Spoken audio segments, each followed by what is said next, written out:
Good morning, my name is Rachel and I'm a counsellor and mental health practitioner, and one of the things that I do is work in a local secondary school supporting students and teachers with their mental well-being.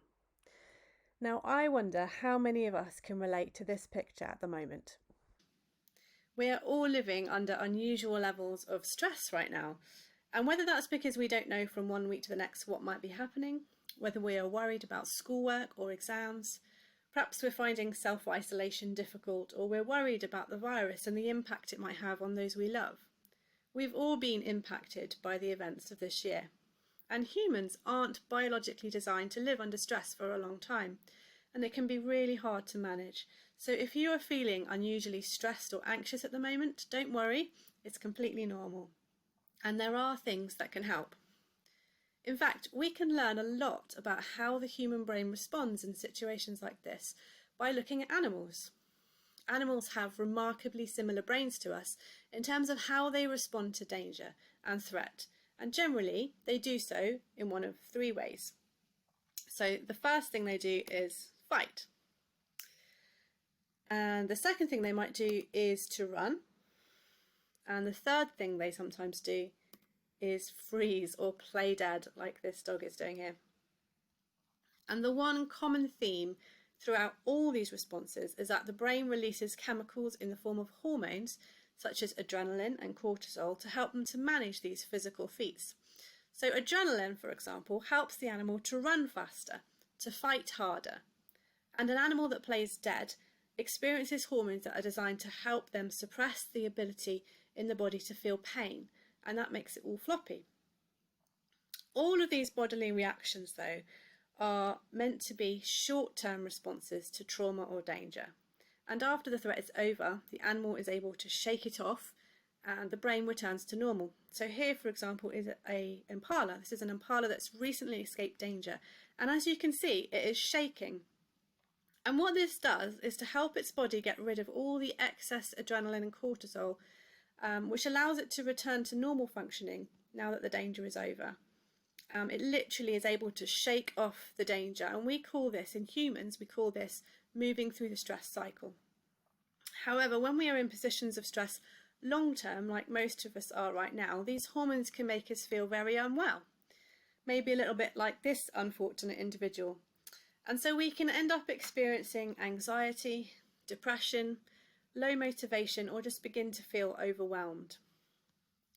It's important to say that these are normal reactions to long-term stress, but they aren't very helpful. And the good news is that we can do something to help our brains to move through the stress cycle and back to a place of calm safety. So let me tell you a few of the things that we can do to help ourselves move through that cycle and feel a little bit better. So the first one is breathing, which I know sounds really basic. We all breathe all the time, every day. But there are helpful ways to breathe and there are maybe some unhelpful ways. Now this perhaps is an unhelpful way to breathe. This is Sheldon from The Big Bang Theory, and he's breathing here very, very quickly. And that does not help. A better way to breathe might be like this, much more slowly and calmly. Now this is a little clip from an app called Headspace, and there are lots of apps that you can download on your phone like Headspace and Calm and other similar things which can help you to manage your breathing and also to introduce some mindfulness into your day-to-day life. And this can be a really helpful way to manage your stress. So if you're finding stress in your life difficult, then maybe give one of these apps a go. Just looking at this in and out breathing is enough to make me feel a little bit calmer, and perhaps you find that too if you're just timing your breathing with that. So the next thing that we can do is movement. Now moving can be in any way that feels good. So this baby has obviously found a really helpful way to move. And for you it might look a bit different. Perhaps you prefer to go for a walk, maybe you like running, but it could be dancing or it could be yoga. The important thing to say is that movement for us is exactly the same as what the impala was doing when they were shaking. So just any kind of movement can help our bodies to move those stress hormones out of our systems and get back to normal.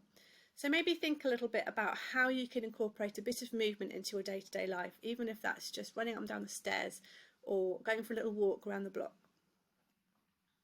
So the next thing that we can do is creativity. It's easy for people to say that you're not creative, isn't it? We all sometimes say things like that about ourselves, but actually the truth is that we all have the ability to be creative in different ways. And so this will look different for each of us. And the important thing to remember is that it's not about making something beautiful. It's not about the actual outcome, it's about the process of being creative, because while you're being creative, that tells your brain that you're no longer in danger, and it helps to reduce the levels of stress. So that can be anything really. It could be baking, it could be drawing, it could be photography. Perhaps it's just organising your bedroom and making it look the way you want it to look. It could be music, it could be dancing, it could be writing or journaling. Anything that works for you, that you enjoy and that is creative, is something that you can use to help manage your stress. So try to make sure that you incorporate these sorts of things into your weeks. The next thing is connection. Now, I know connection can be difficult when we're in lockdown, and perhaps connection for us means chatting to a friend, and although we can't meet in person, perhaps maybe it looks more like this at the moment. But if you can find ways to make meaningful connections with people around you, whether that's people in your family or your friends via social media, or even if it just means a conversation with someone in the shop when you're buying something, that is a really helpful way for our brains to realise that we're safe. Laughter is another one. And I don't know if you've ever had that kind of laughter, that really strong belly laughter where you feel so like you just can't stop laughing, and it really makes you sort of, your belly hurt the next day. And that is the kind of laughter that really helps. So you can do that in a number of different ways. It might be that you can watch a comedy with your family, or perhaps you can do what my kids have done, which is to start a prank war. Whatever it is that you know makes you laugh is a really good thing to look at incorporating into your weeks as well. And the last thing is hugs. And again, I know this one is difficult, but perhaps there's someone in your bubble that doesn't mind giving you a hug, because scientists have shown that hugging someone for 20 seconds can really calm down the nervous system and bring us back to a state of calm and peace. So these are all really good ways to help us manage stress in our day-to-day lives. But if these things aren't working for you, if you have tried them and they're not working, then it's really important that you ask for some help.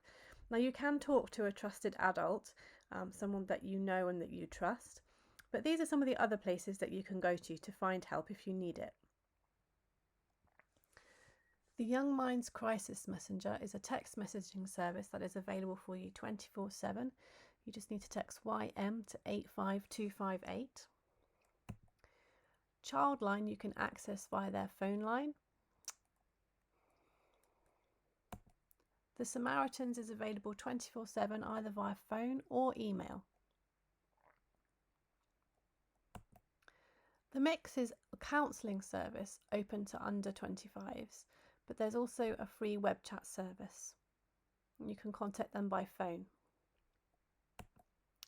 And Me Too is a free app for teenagers, and that provides lots of resources and a community where you can share your problems and get support. So I hope that helps you with whatever kind of stress you might be facing in your life at the moment, and I hope you have a really good day.